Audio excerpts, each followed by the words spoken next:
પશુપાલન મિત્રો, તમારું સ્વાગત છે મારી યુટ્યુબ ચેનલમાં પશુ મિત્ર સાથીમાં।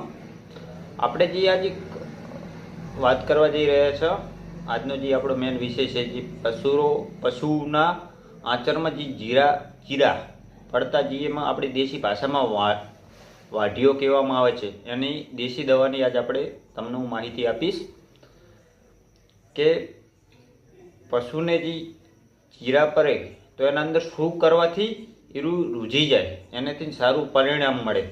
તો એના માટે આપણે દેશી દવામાં લેવાનું છે માખણ। માખણની અંદર હળદર નાખી એનો એક વાટકી અંદર હળદરને માખણ નાખી સરસ મજાનો પેસ્ટ મતલબ મલમ બનાવી અને એને લગાવવાની સતત 4 થી 5 દાડા સાંજ સવાર જ્યારે પશુ દોયરો લગાવો તો એનેથી એને ખૂબ રાહત અને આરામ મળશે। 4-5 દાડા લગાવવાથી મટીએ પણ જશે।